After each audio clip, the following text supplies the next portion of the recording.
Bismillahirrahmanirrahim. Bismillahirrahmanirrahim. Assalamualaikum warahmatullahi wabarakatuh. Alhamdulillahi wa kafa wa salatu wassalamu ala rasulillahil mustafa wa ala alihi wa ashabihi wa man iktafa. Hadirin dan hadirat yang dirahmati Allah, kita bersyukur kepada Allah pada kesempatan malam hari ini kita bisa lanjutkan kembali kajian Rasyul Barat Syarah Al-Adab Al-Mufrad. Sekarang di bab ke-124. Babun al-inbisatu ilan nas. Bab 124, bersikap lapang kepada sesama manusia. Dicatat di dekat situ. Bersikap lapang atau supel atau mudah interaksi. Bab ini berkenaan dengan anjuran untuk kita punya sikap lapang, mudah interaksi, supel, ramah kepada sesama manusia. Dengan cara mencontoh Nabi SAW. Silakan, 246. Hadis 246, Muhammad bin Sinan mengabarkan pada kami, ia berkata, Falih bin Sulaiman mengabarkan pada kami, ia berkata. Tadi saya dengarkan kajian Syekh Abdul Razak, dibaca Fulaih. Fulaih bin Sulaiman. Terus? Fulaih bin Sulaiman mengabarkan pada kami, ia berkata, Hilal bin Ali mengabarkan pada kami. An Atha ibn Yasarin qal. Dari Atha bin Yasar, ia berkata, Laqitu Abdullah ibn Amr ibn al-As faqult. aku bertemu Abdullah ibnu Amr ibnu al-As dan katakan, Oke. Akhbirni an sifati Rasulillah sallallahu alaihi wasallam fit Taurah. beritahukan padaku tentang sifat Rasulullah sallallahu alaihi wasallam dalam Taurat. Faqal ajal wallahi innahu la mawsufun fit Taurati bi ba'di sifatihi fil Quran. Ya ayuhan nabi inna arsalnaka syahidan wa mubasysyiran wa nadhira. Ia menjawab, baik demi Allah, sungguh sifat beliau disebutkan dalam Taurat dengan sebagian dari yang ada dalam Al-Quran. Wahai Nabi, sungguhnya kami mengutusmu sebagai saksi dan memberi kabar gembira serta peringatan. Quran Surah Al-Ahzab ayat 45. Wa hirzan lil ummiyin. Juga sebagai pelindung bagi orang-orang yang tidak dapat membaca dan menulis. Anta abdi wa rasuli. Engkau adalah hamba dan utusanku. Samaitukal mutawakkil. Aku memberimu nama Al-Mutawakkil, yang bertawakal. Laisa bifadlin wala ghalidh. Bukan seorang yang berperangai buruk, bukan pula seorang yang berperangai kasar. Wala sakhabin fil aswaq. Tidak berteriak-teriak di tempat keramaian. Wala yadfa'u bisayyi'ati sayyi'ata. Tidak membalas keburukan dengan keburukan. Walakin ya'fu wa yaghfir. Akan tapi memberi maaf dan pengampunan. Walan yaqbidahu Allah Ta'ala hatta yuqima bihil millatal a'uja. Dan Allah tidak akan mematikannya hingga ia meluruskan agama yang bengkok. Bi ayyaqulu la ilaha illallah. Hingga mereka mengucapkan la ilaha illallah, tiada ilah yang berhak diibadahi dengan benar kecuali Allah. Wa yaftahu biha a'yunan umya wa adhanan summa wa quluban ghulfa. Dan terbuka dengannya mata yang buta, telinga-telinga yang tuli, dan hati yang lalai. Penjelasan kata sampai selesai kandungan hadis. Penjelasan kata, syahidan sebagai imam bagi umat Islam dan sebagai saksi bagi para rasul yang telah diutus sebelumnya. Hirzan, benteng. Lil ummiyin, kaum Arab. Al-mutawak. Boleh dicatat kaum Arab. Pengertian lain, kaum buta huruf. Kaum buta huruf. Terus? Al-mutawakkil, seseorang yang berlindung dan bersandar pada Allah. Fadhun, berakhlak buruk. Ghalidhun, berperangai keras. Sakhabun, seseorang yang bertutur kata dengan suara keras pada orang lain karena keburukan akhlaknya. Al-millatul auja, yaitu milah Ibrahim, dan milah tersebut telah mengalami kebengkokan. Dinamakan demikian karena mengalami berbagai penambahan dan pengurangan sehingga berubah. Kandungan hadis yang pertama, hadis di atas menunjukkan berbagai keistimewaan dan sifat terpuji yang dimiliki oleh Nabi SAW. Kedua, hadis di atas juga merupakan dalil bahwa sifat terpuji yang dimiliki oleh Nabi SAW juga tercantum dalam berbagai kitab samawi. Nah. Hadirin jami'ah dirahmati Allah, di bab 124 Al-Imam Al-Bukhari membawakan bab al-inbisatu ilan nas. Bab inbisat kepada manusia. Apa itu inbisat? Kata Syekh Abdul Razak, al-inbisat itu lawan dari inqibad. Adapun al-munbasiti ilan nas, orang yang munbasit, ya kalau ada orang namanya munbasit, ya, maka itu maksudnya adalah orang yang bergaul, berinteraksi dengan manusia yang orang nyaman sama dia, dia nyaman sama orang. Kalau bahasa kita supel, mudah bergaul. Ibarat kalau misalnya ada anak sekolah, pindah sekolah, kan ada yang kalau pindah sekolah terus menyendiri, nggak gampang bergaul. Ada yang begitu hari pertama dia sudah bergaul sama anak-anak yang lama. Ini namanya munbasit. Ya. Jadi agak aneh juga bila ada orang namanya munbasit, tapi dia ini orangnya introvert. Nggak gampang gaul sama manusia. Kemudian lawan dari munbasit adalah munqabid. Yaitu orang yang kalau bergaul dengan manusia, manusia tidak nyaman sama dia, dia pun tak nyaman sama mereka. Kalau bahasa kita nggak bisa salah sedikit. Orang munqabid, lawan dari munbasit itu, sama orang lain itu cenderung kaku bin kasar. Ya, demikian kata Syekh Abdul Razak. Adapun di dalam Islam kita dianjurkan untuk menjadi orang yang munbasit. Kalau bisa interaksi sama manusia itu supel. Gampang interaktif. Gampang untuk cair. Meskipun tetap pilih-pilih begitu ya. Kapan kita cair. Karena versi kita cair. Versi orang itu ternyata nggak begitu. Maunya kita akrab. Ada sebagian orang yang mungkin justru sebaliknya. Jadi kita lihat-lihat juga bagaimana menempatkan diri kita. Kemudian di sini ada riwayat yang dibawakan oleh Imam Bukhari bahwa Atha bin Yasar bertemu dengan Abdullah bin Amr bin As. Dan saya tanya, coba beritahukan kepada saya tentang sifat Rasulullah dalam Taurat. Kenapa yang ditanya Abdullah bin Amr bin As? Atau kenapa Abdullah ditanya tentang hal ini? Di antaranya adalah karena Abdullah termasuk di antara yang pernah ngulik-ngulik kitab-kitab terdahulu seperti Taurat. Ketika ditanya tentang sifat Nabi SAW yang ada di dalam Taurat, ternyata kata Abdullah, saya dapati di dalam Taurat itu ada sebagian sifat yang digambarkan tentang Rasulullah yang itu juga ada di dalam Quran. Nah di sini teman-teman, saya ajak teman-teman untuk mencatat satu persatu sifat Nabi yang ada di hadis ini. Apa saja sifat Nabi SAW di sini? Kurang lebih ada 10.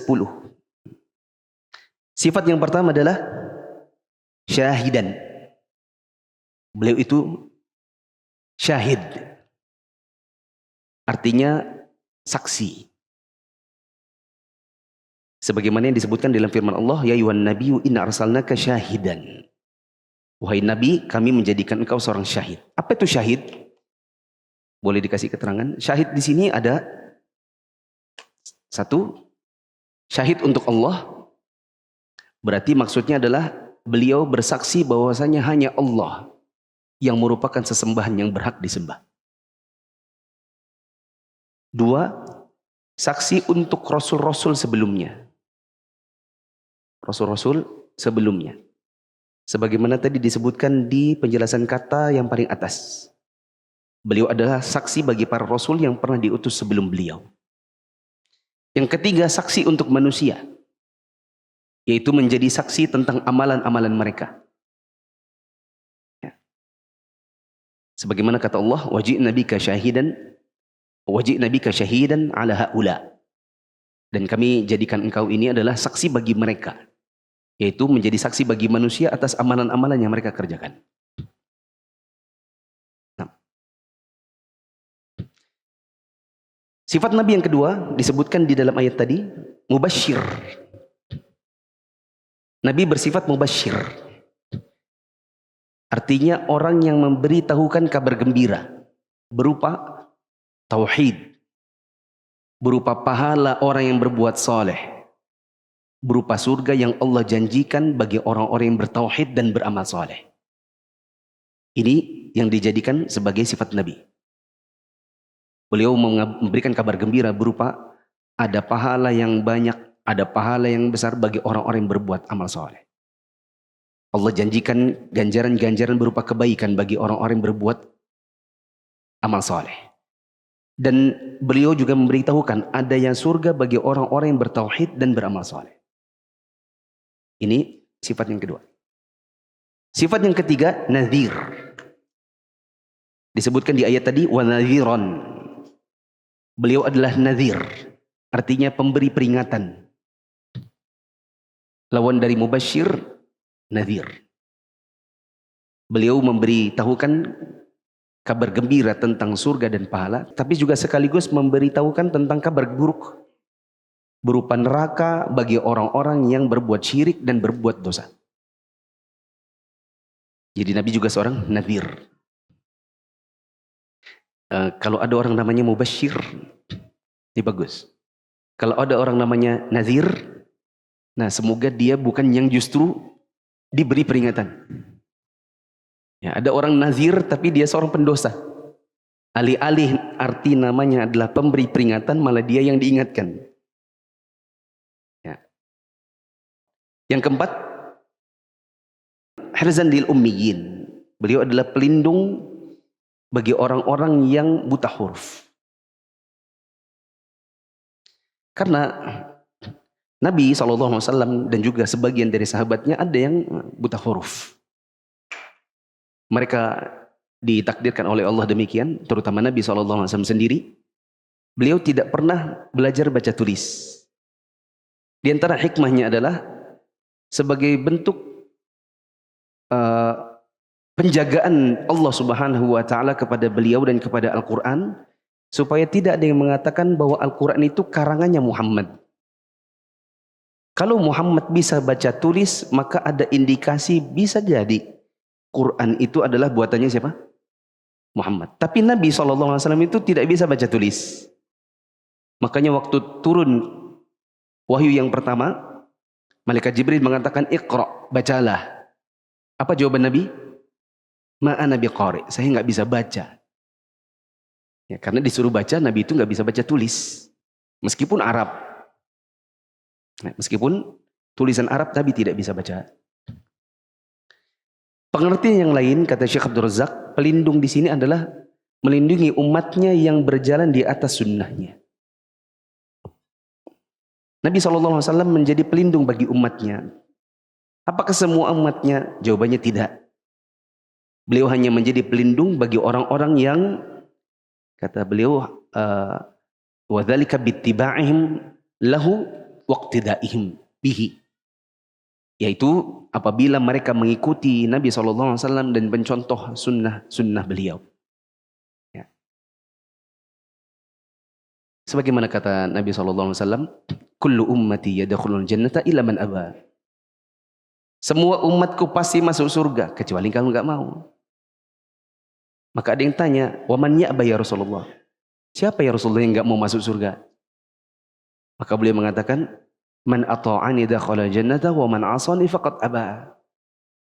Siapa yang menaati saya, mengikuti sunnah-sunnah saya, berarti dia mau masuk surga. Tapi kalau dia tidak mengikuti sunnah-sunnah saya, berarti dialah yang tidak mau masuk surga. Berarti Nabi SAW bisa melindungi umatnya dari ancaman api neraka dengan syarat mereka mengikuti apa teman-teman? Sunnah Nabi SAW. Catatan sunnah di sini apa? Sunnah ini perkataan, perbuatan, dan takrir Nabi. Bukan sunnah versi fikih. Kalau dikerjakan berpahala, tidak dikerjakan tidak berdosa. Bukan itu. Apapun yang dikerjakan Nabi SAW, apapun yang dicontohkan Nabi, apapun yang diarahkan Nabi dalam perkataan-perkataan beliau, semampunya kita berusaha untuk mengikuti. Mungkin ada sebagian sunnah yang kita tidak mampu. Contohnya apa? Poligami, tidak semua dari kita mampu. Ya. Tapi ada yang kita mampu, misalnya qobliyah subuh. Ya. Qobliyah subuh rutin itu bisa menjaga kita dari api neraka. Bermuamalah dengan jujur, bermuamalah dengan baik dengan manusia itu termasuk di antara bentuk penjagaan Allah melalui Rasulullah SAW bila kita mengikuti beliau dalam sunnah ini, yaitu bermuamalah dengan sesuai sunnah, sesuai syar'i, supaya kita aman dari api neraka. Sifat yang kelima adalah bahwa Nabi SAW itu hanya seorang hamba dan seorang Rasul. Oleh karenanya tidak diperbolehkan untuk memberikan apapun kepada Nabi SAW berupa penyembahan. Apapun yang sifatnya adalah hanya untuk Allah Ta'ala, berupa ibadah, ubudiyah, itu hanya boleh untuk Allah dan tidak diperbolehkan diberikan kepada selain Allah meskipun kepada Nabi. Karena Nabi hanya seorang hamba dan Rasul. Ya. Bahkan Nabi SAW sendiri yang mengarahkan agar kita tidak memberikan bentuk persembahan apapun kepada beliau. Kata beliau SAW, la tutruni kama atratin nasara Isa bin Maryam. Jangan kalian berlebih-lebihan kepada saya sebagaimana orang-orang Nasrani berlebih-lebihan kepada Isa bin Maryam. Karena orang-orang Nasrani menjadikan Nabi Isa sebagai sesembahan. Dijadikan beliau sebagai Tuhan. Fa inna ma'ana abduh. Saya ini cuma hambanya Allah. Faqulu abdallah wa rasuluh. Maka bilang saya ini, kalau manggil saya, bilang ya Rasulullah. Ya. Jangan memberikan pujian-pujian yang berlebihan, yang khawatirnya menjerumuskan kepada kalian ini kepada penyembahan kepada saya. Makanya sudah berlalu di kajian di sini juga, di Nasai. Ketika Nabi SAW dipanggil oleh Bani Amir, wahai Sayyid, Sayyid, wahai Sayyid. Maka beliau mengatakan, As-Sayyid Allah. Nggak usah, biasa aja ngomongnya. Sayyid itu tuh Allah. Ya. Karena Nabi SAW tidak mau orang-orang ini terjebak jatuh ke dalam kemusyrikan. Dengan menjadikan Nabi SAW seolah-olah punya kelebihan yang bisa setara dengan Allah. Sifat yang keenam adalah beliau itu adalah mutawakkil. Sebagaimana kata riwayat di sini, samaitu kal mutawakkil. Allah menjadikan beliau dinamakan dengan sifat mutawakkil. Yaitu orang yang bertawakal. Apa itu tawakal? Ini kita pindah sedikit dari makna mutawakkil. Tawakal adalah husnul i'timadi 'ala Allah. Yaitu berpegang teguh hanya kepada Allah. Itu namanya tawakal. Berarti kalau ada orang dinamakan orang tuanya mutawakkil, berarti maksudnya adalah seseorang yang senantiasa bersandar hanya kepada Allah. Dan Nabi SAW imamul mutawakkilin. Beliau adalah imamnya orang-orang yang bertawakal. Karena Nabi SAW itu adalah orang yang pada puncak tawakal. Bahkan beliau yang contohkan kepada kita tentang tawakal. Kalau ada orang yang tawakalnya salah, Nabi SAW yang tegur. Pernah dengar kisah seorang sahabat Nabi mau masuk masjid. Dia bawa kendaraannya, entah kuda entah keledainya. Terus diperhatikan Nabi, dia masuk tapi keledainya nggak diikat. Waktu dia mau ke masjid, maka Nabi tanya, kok nggak diikat? Dia bilang apa? Tawakal aja sama Allah. Kalau nanti kita keluar selesai sholat, ada alhamdulillah, kan berarti Allah jaga. Kalau nggak ada ya sudah. Maka Nabi SAW mengatakan, ikat dulu, baru tawakal. Nah, dari sini kita bisa ambil catatan berikutnya. Tawakal itu ada dua rukunnya. Tawakal itu ada dua rukunnya. Sejatinya tawakal, ya, hakut tawakal yang sejati itu harus terpenuhi dua. Satu, penyandaran hanya kepada Allah. Dua, mengambil sebab. Yang pertama adalah al-i'timadu 'ala Allah, yang kedua adalah badlul asbab. Itu berusaha menyandarkan hanya kepada Allah sambil mengambil sebab. Tidak dinamakan tawakal yang benar apabila seseorang hanya bersandar kepada Allah tapi tidak mengambil sebab. Sebab harus dilakukan, baru setelahnya tawakal. Itu namanya tawakal yang benar. Apa rukunnya tawakal? Satu, Bersandar hanya kepada Allah. Yang kedua, mengambil sebab. Contoh, tidak dinamakan tawakal yang benar kalau ada orang berkata, saya tawakal sama Allah, makanya saya di rumah aja. Nah, terus kamu makan dari mana?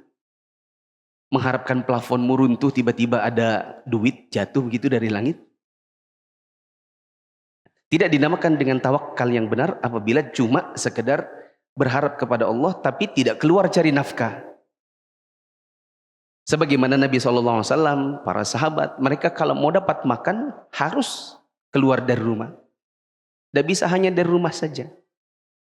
Ya. Contoh yang lain, Nabi SAW kalau mau perang pakai baju perang. Kita dengar Nabi SAW ketika beliau SAW pernah kesulitan makanan di rumah, beliau gadaikan baju besinya kepada orang Yahudi. Dan beliau wafat dalam kondisi baju besi itu belum tertebus. Ya. Dari sini kita ambil kesimpulan satu, Nabi SAW punya baju besi. Buat apa? Buat perang. Nabi SAW bukan telanjang dada. Atau datang ke sana cuma tangan kosong. Ya. Pakai tangan gini, enggak. Nabi pakai senjata, Nabi pakai pasukan, Nabi pakai baju besi. Itu menunjukkan bahwa beliau berusaha untuk memenangkan peperangan, berusaha untuk menjaga diri dari senjata lawan, setelahnya tawakal. Ini kurang lebih kayak di COVID kemarin. Ada orang berkata, oh dah kalau kena virus dah. Nggak gitu, pakai masker untuk membatasi diri dari virus. Kalau nanti setelah pakai masker ternyata masih ketularan, ya qadarullah. Adapun keluar dari rumah, apalagi memang sudah bawa virus kemana-mana, maka ini zalim namanya. Ya. Contoh yang lain, kalau ada orang misalnya punya lahan, kemudian lahannya dibiarkan begitu saja. Dia bilang, nah kalau seandainya nanti tumbuh sayur, alhamdulillah. Dan nggak bisa gitu, memang harus ditanam. Ya. Contoh yang lain, kalau ada pelajar mau lulus, supaya nilainya bagus, supaya ujian berhasil, tidak boleh dia berkata tawakal sama Allah. Dia harus belajar persiapan ujian. Kalau ada orang jomblo, Assalamualaikum jomblo, semoga Allah berikan antum jodoh. Kalau mau dapat jodohnya harus usaha, harus 3B. Apa 3B? 1, berdoa supaya Allah kasih antum jodoh. 2, berusaha bikin CV, cari ustadz titip CV. 3, berkaca. Saya tidak memaksudkan ini pakai muka ya, karena ganteng cantik itu relatif. Yang saya maksud itu berkaca, kita ngaca sama diri kita. Pengennya wanita soleha, kita sendiri nggak soleh. Pengennya wanita yang hafizah, kita aja cuman kisar mufassal, 2 ke bawah doang hafalnya. Ya. Ada akhwat juga, saya maunya ikhwan yang hafal 30 juz, sekolahnya di Madinah. Anti ngapain? Bisanya apa? Ya. Ini juga harus berkaca namanya. Kemudian jemaah yang dirahmati Allah, Syekh Abdul Razak di kajian beliau, saya lihat beliau ada bawakan riwayat dari Imam Ahmad bin Hanbal.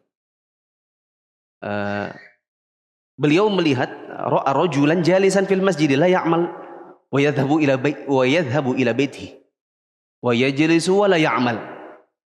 Beliau ketemu laki-laki duduk-duduk di masjid, enggak pulang ke rumah, enggak juga berangkat untuk cari pekerjaan. Lalu ada yang kasih tahu, orang itu dia punya prinsip, dia tawakal. Innahu yaqulu annahu mutawakkilun 'ala Allah. Laki-laki itu dia duduk-duduk di masjid, enggak pernah cari pekerjaan, enggak pulang ke rumah. Dia bilang dia itu tawakal sama Allah. Apa kata Imam Ahmad bin Hanbal? Beliau mengatakan, Rasulullah SAW mengatakan, ju'ila rizqi tahta zilli rumhi.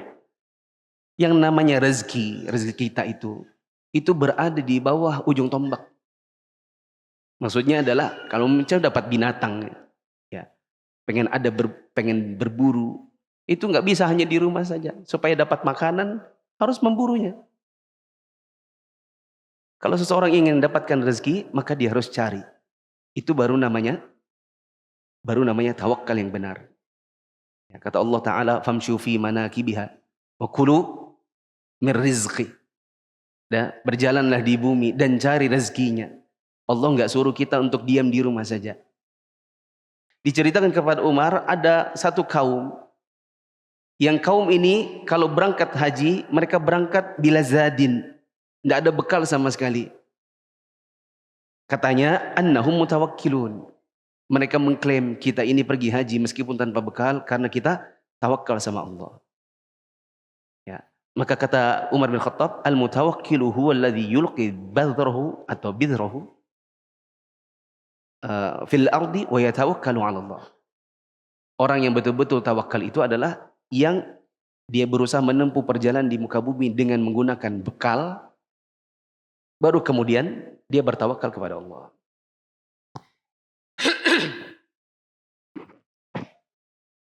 Syekh Abdul Razak bawakan ayat, wa ma min dabbatin fil ardi illa 'ala Allahi rizquha.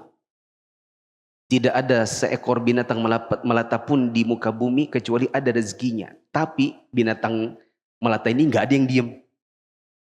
Ada, kamu lihat cicak, diem gitu. Terus tiba-tiba nyamuk dapat gitu. Terus dia diem situ aja. Ya. Tidak ada seekor binatang melata pun di muka bumi melainkan dia ada rezekinya. Tapi semua binatang melata yang kita lihat, semua gerak. Tidak ada yang diam di tempat. 6. Sifat yang keberapa? Sifat yang ketujuh dikatakan laisa bifadzin. Beliau itu tidak kasar orangnya. Tidak berperangai buruk. Ya. Beliau ini tipenya bukan orang yang berperangai buruk. Kata Syekh Abdul Razak, al-fadzu minan nas, orang yang fadz itu, dan jangan ada orang, catatan berarti jangan ada orang ngasih nama anaknya apa? Faz atau fazlun, fazi, fazza. Ya. Dengan ZH ya. Kalau Z saja, faza, itu artinya menang. Ini pakai ZH. Fazha. Beda ini ya, beda teman-teman. Faza, beruntung, menang. Seperti Fauzan. Seperti Faiz. Nah yang ini, yang jelek ini, Faz. Jadi jangan bilang, nama anak saya Fazza. Wah ini khawatirnya nanti, berarti artinya apa? Perangai buruk. Ya. Ini terlalu fasih mungkin. Ya.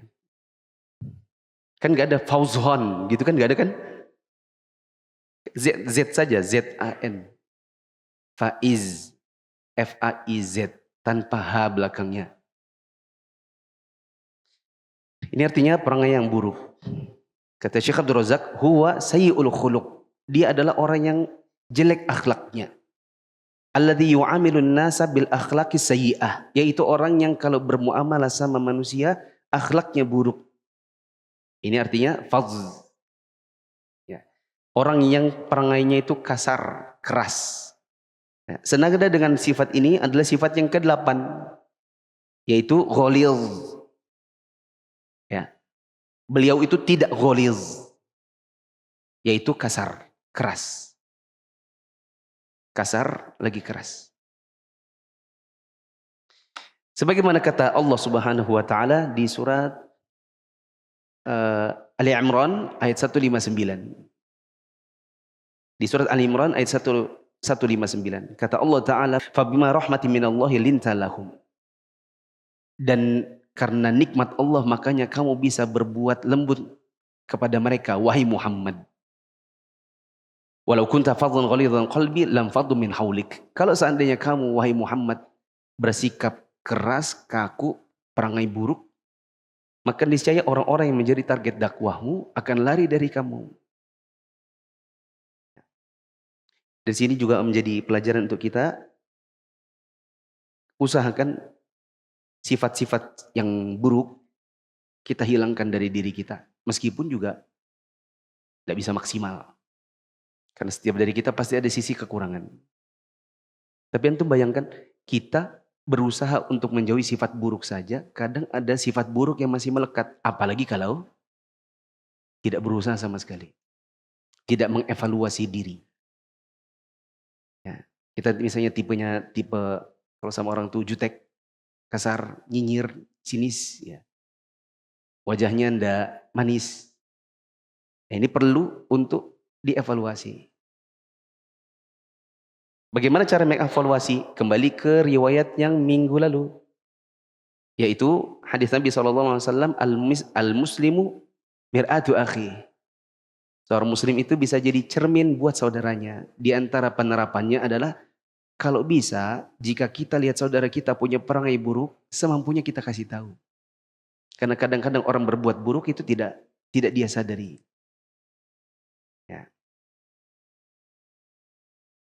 Saya pernah dikasih tahu istri, waktu awal-awal pulang ke sini, ya, awal-awal pulang ke Indonesia, terus kita mulai bikin CI di angkatan-angkatan pertama. Ya. Istri bilang, sebagian anak-anak itu pengennya Pak Ustadz Muflih, tapi wajahnya Ustadz Muflih tidak menunjukkan ingin interaksi sama mereka. Ya. Udah maksudnya saya tidak pernah dengar Nabi SAW nyapa anak-anak kecil. Kata Anas bin Malik, kami dilewati oleh Nabi, kemudian Nabi mengatakan, Assalamualaikum ya Sibyan. Semoga keselamatan untuk kalian anak-anak kecil. Ya. Saya nggak sadari itu, karena memang di masa itu banyak pekerjaan, banyak hal yang perlu difikirkan. Jadi kadang-kadang bertemu dengan anak-anak kecil itu tidak sadar. Nah, tapi kalau nggak dikasih tahu, nggak paham. Jadi harus ada yang kasih tahu. Ya. Dan orang dalam rumah yang kasih tahu. Nah, jadi kalau seandainya juga misalnya kita dikoreksi oleh anggota keluarga, ya alhamdulillah bersyukur. Karena mungkin kalau orang luar rumah mau ngasih tahu kita itu malu-malu, takut-takut. Takut kita tersinggung. Sedangkan orang dalam rumah mungkin lebih lapang untuk memberitahu kepada kita apa yang mungkin salah dari diri kita. Nah, ada faedah dari Syekh Abdul Razak. Kata beliau, dengan Nabi SAW punya perangai yang lemah lembut. Dan beliau memiliki sifat yang tidak berperangai buruk, tidak pula bersikap kasar. Maka orang-orang pun menerima dakwah beliau. Ya. Fa inna hadza muda'ata liqabuli ma jaa'a bihi wa ma yad'u ilaihi. Ini menjadi faktor pendorong orang-orang kemudian menerima dakwahnya beliau. Sebagaimana kata Allah, walau kunta fadlan ghalidhal qalbi lam faddu min haulik. Seandainya Muhammad itu bersikap buruk dan berperangai kasar, niscaya orang-orang akan lari dari dia. Ya. Orang akan lari dari kamu, wahai Muhammad. Tapi kamu tidak begitu. Makanya orang menerima dakwahmu. Saya katakan juga kepada kita semua, nasihat buat saya sendiri, nasihat buat teman-teman semua yang misalnya ingin berdakwah di keluarga. Ada sebagian keluarganya yang belum mengenal hidayah. Lebih spesifik lagi, belum mengenal sunnah. Kenal Islam tapi belum kenal sunnah. Maka kalau ingin mendakwahi mereka, usahakan punya perangai yang lemah lembut. Karena dengan perangai yang lemah lembut, insya Allah akan lebih memudahkan kita dalam menggolkan tujuan dakwah kita kepada mereka. Kemudian, dibawakan oleh Syekh Abdul Razak ada beberapa contoh. Di sini ada satu contoh saja. Dua. Nabi SAW ketika beliau datang ke kota Mekah dan menaklukkan kota Mekah, setelah bertahun-tahun beliau dahulu diperlakukan buruk oleh orang-orang di sana. Beliau datang dan menaklukkan kota Mekah, masuk dalam kondisi tawadhu. Padahal kalau seandainya beliau mau ya, punya sikap untuk menyombongkan di hadapan mereka, mungkin. Ya. Tetapi Nabi SAW bersikap tawadhu manakala beliau memasuki kota Mekah. Pernah suatu hari Abu Bakar As-Siddiq datang sama bapaknya. Abu Bakar datang sama bapaknya Abu Bakar. Waktu itu bapaknya Abu Bakar sudah sangat tua. Terlihat dari alisnya putih, jenggotnya putih, rambut kepalanya putih. Jadi beliau ini seperti betul-betul putih melulu gitu. Ketika datang, dan waktu itu bahkan bapaknya Abu Bakar belum masuk Islam. Artinya masih kafir. Nabi SAW mengatakan, "Halla tarakta syekha fi baitih hatta akuna ana atihi." Katanya Nabi SAW kepada Abu Bakar, kenapa kok bapaknya dibawa ke sini? Harusnya di rumah saja kita yang datang. Padahal ini masih kafir. Ya. Tapi Nabi SAW menghargai karena ini adalah orang tua. Ya. Bukan cuma kepada orang tua, kepada anak-anak juga Nabi menghargai. Tadi ada ceritanya Anas bin Malik. Nabi SAW melewati anak-anak kecil, maka beliau kasih salam kepada anak-anak kecil. Ada anak kecil yang lagi sedih karena burungnya terbang. Nabi sapa, "Ya Aba Umair, mafa'al nughair." Kenapa Ibu Umair? Kenapa burungnya? Ya. Seandainya ada dai, seorang ustadz, atau kita lah semuanya, punya sifat yang baik, apalagi misalnya kepada anak-anak, maka insya Allah akan membuat anak-anak lebih mudah diatur. Coba kalau di masjid ini, atau sebagaimana di masjid-masjid umum itu, kan ada yang kalau tarawih itu ada algojonya di belakang. Ada enggak? Sudah pegang sapu dia, sapu lidi. Bahkan dia nggak sholat tarawih itu algojonya. Saya dapati baru beberapa minggu lalu, mampir ke masjid, ada ikhwan, ada mungkin tuh algojonya mungkin ya, mungkin saya nggak tahu juga. Orang sudah sholat, dia nggak sholat. Jadi orang sudah selesai salam, baru dia sholat sendiri. Gimana ini fikihnya nih? Fikihnya sudah keliru 2 kali di sini.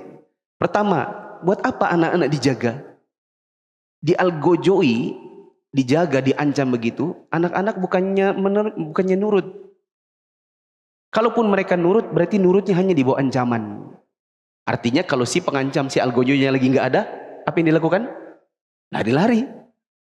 Yang kedua, sholat sendiri tanpa uzur. Ini kesalahan 2 kali.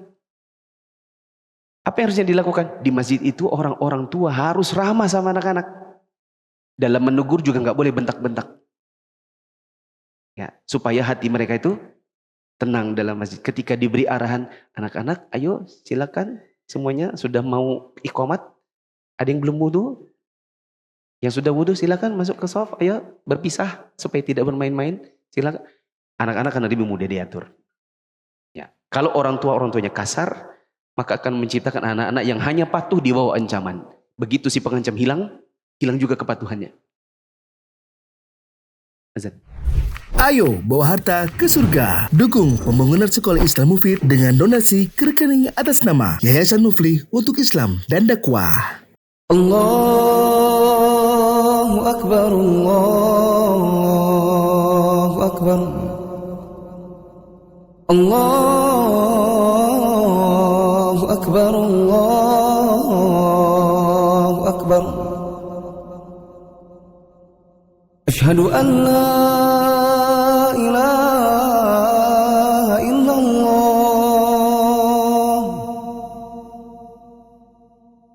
Asyhadu an la ilaha illallah. Asyhadu anna Muhammadar Rasulullah. Asyhadu anna Muhammadar Rasulullah. Hayya 'alas salah.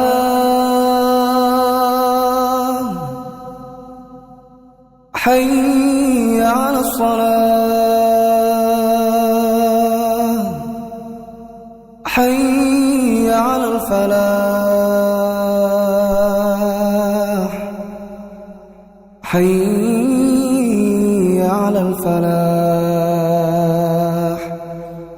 Allahu Akbar, Allahu Akbar.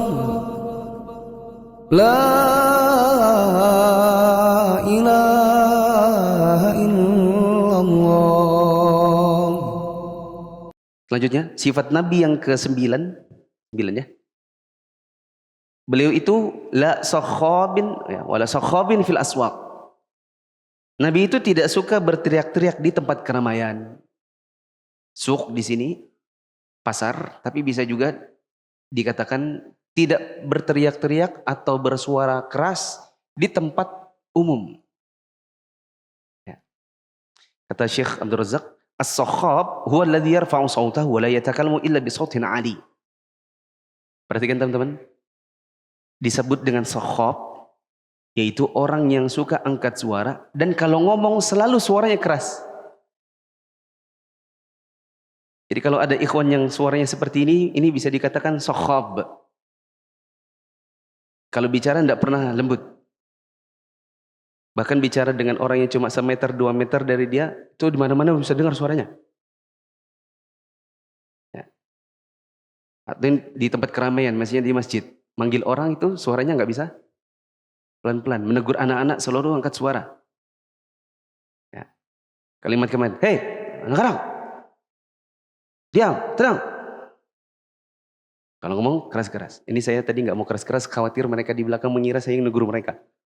Ya. Repot betul. Pulang sana ke rumah. Bisa tenang betul ini. Pulang sana. Mana bapaknya nih? Gitu. Kalau ngomong tidak bisa pelan. Negur orang tidak bisa santun.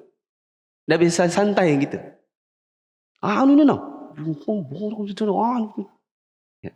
Dan saya sering bilang gini. Ya, saya punya satu judul video pendek tapi belum saya syuting.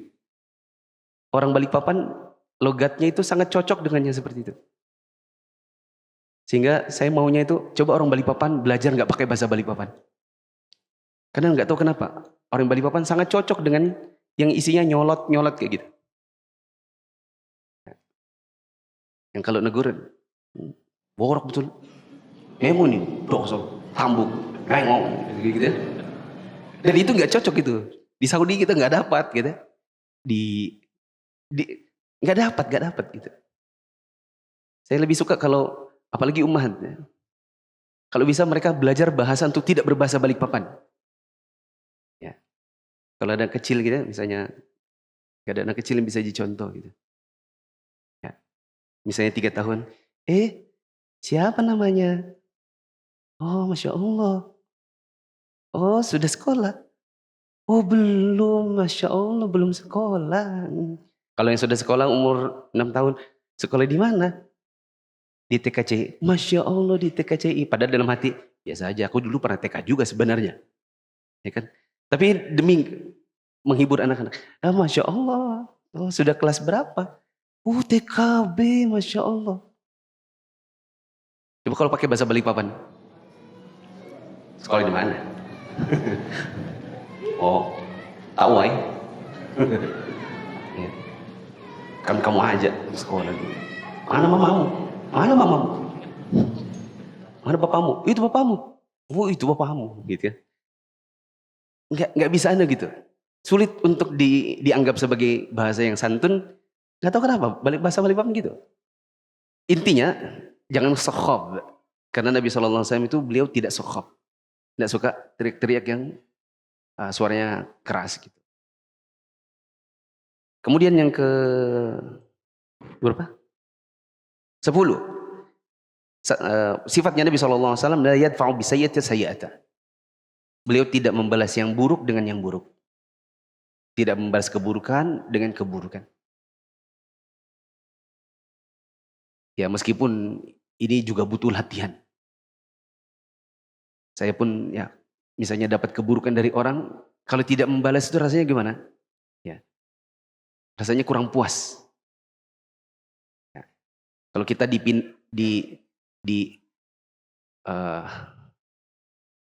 dirusakkan barang kita sama orang, ya, rasanya pengen balas. Kalau anak kita sekolah dipukul sama mamanya temannya, kita rasanya pengen juga pukul. Terserah mau mamanya ke anaknya kan. Yang penting balas pukul. Begitu. Nah ini sulit kalau tidak latihan. Kalau ada orang bisa mudah memaafkan, ini luar biasa. Kemudian Nabi SAW itu sifat yang berikutnya, yang keberapa? ke-11 kata beliau di sini, lakin ya'fu wa yaghfir. Beliau itu mudah memaafkan. Nabi SAW itu orangnya tipenya pemaaf. Nah ini juga butuh latihan. Kalau orang di zaman sekarang suka bilang gini, saya memaafkan kok, tapi saya nggak lupa. Sebenarnya itu setengah dendam juga. Sebenarnya itu setengah dendam. Saya maafkan kok, dari dulu sudah maafkan. Tapi saya nggak pernah lupa. Karena pemaaf yang betul-betul pemaaf itu adalah saya maafkan. Dan saya udah nggak pernah ingat lagi. Kalau kamu nggak kasih ingat, saya nggak ingat. Ya. Ini yang betul-betul murni memaafkan. Cuma gini teman-teman. Jangan kemudian juga nanti prakteknya jadi salah. Yaitu ada hal-hal yang kita bukan tidak memaafkan. Tapi kita harus membuat dia bertanggung jawab. Ada hal yang kita bisa maafkan, ada yang kita harus bikin dia bertanggung jawab. Ya. Ada seorang ikhwan datang ke sama saya. Ustadz, saya pernah kenalan sama ikhwan di kajiannya Ustadz. Kenalan yang Ustadz bilang, silakan lihat kanan kiri, kenalan. Perkenalan itu berlanjut. Akhirnya jadi sebuah usaha bareng. Singkat kata, uang saya banyak hilang. Dia nggak amanah. Penjualan-penjualan dia tidak laporkan. Bahkan uangnya banyak diambil sama dia. Apa yang harus saya lakukan? Karena saya tanya Ustadz Fulan, kata beliau maafkan. Ya, saya bilang ya itu sudut pandang memaafkan. Kalau saya lebih ingin memaafkan tapi dia tetap harus bertanggung jawab. Karena khawatir kalau tidak disuruh tanggung jawab, nanti seterusnya dia menganggap itu hal yang remeh. Oh, semua ikhwan pemaaf. Akhirnya ada orang jadi penyakit di antara kita. Yaitu suka melakukan hal-hal yang sifatnya tidak amanah dan berharap orang lain memaafkan. Kalau saya maafkan tapi tetap harus tanggung jawab. Begitu. Ada yang bertanya? Ya.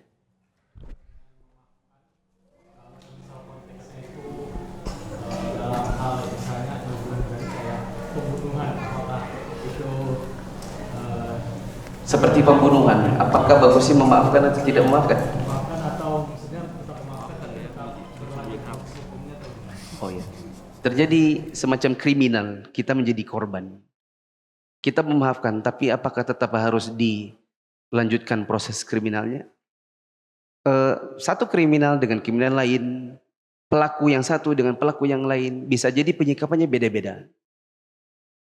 Ada orang yang ketika kriminal itu memang salah di mata hukum, tapi dia murni betul-betul nggak sengaja. Betul-betul nggak sengaja. Misalnya, ada ikhwan lalai. Dia bawa mobil. Dia turun sebentar tapi dia tidak matikan mesin. Ada anaknya 5 tahun. Karena anaknya sangat penasaran sama mobil. Terus dimain-mainkan, jalan mobilnya. Nabrak berapa orang mati. Siapa pelakunya di sini? Sebenarnya pelaku langsungnya adalah, siapa pelaku langsungnya? Anak kecil. Nggak mungkin kita penjarakan anak kecil. Sedangkan bapaknya adalah penyebab terjadinya. Terus siapa yang disuruh tanggung jawab? Mungkin kita di posisi seperti itu, kita lihat lagi, oh ini apalagi dia ini betul-betul terlihat menyesal. Betul-betul dia kelihatan menangis. Bisa jadi kita maafkan dan tidak usah diproses hukum. Ya udah ini musibah. Tapi kalau kelihatan ini begajulan ini. Ya. Misalnya, bahkan dia nggak merasa salah misalnya. Oh bukan saya, anak saya. Iya, tapi bapaknya yang tadi ini. Ya siapa suruh? Gitu. Kenapa juga orang-orang ini ada di hadapan mobil saya? Kalau seperti ini, proses hukum. Jangan dikasih ampun. Ya. Ada orang yang kalau di persidangan, ketika diputuskan ini dia malah senyum-senyum. Gimana perasaanmu setelah membunuh? Puas.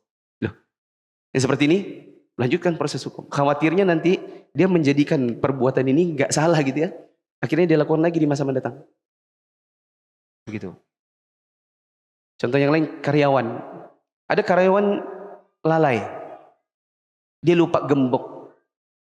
Ya, ruko nggak digembok. Akhirnya ada maling masuk, hilang misalnya laptop, hilang apa gitu. Saya kemarin Pak, gara-gara itu mama saya itu nelpon, pas saya mau kunci itu, mama bilang, cepat pulangnya, rumah terbakar. Akhirnya saya nggak ini, saya sudah nggak fokus, saya buru-buru pulang. Saya nggak sempat kunci. Gitu. Oh ini bisa jadi dimaafkan. Tapi ada karyawan yang memang sudah diberitahu berulang kali. Dia meremehkan. Bisa jadi diproses. Wallahu a'lam. Subhanakallahumma wa bihamdika asyhadu an la ilaha illa anta astaghfiruka wa atubu ilaik. Assalamualaikum warahmatullahi wabarakatuh.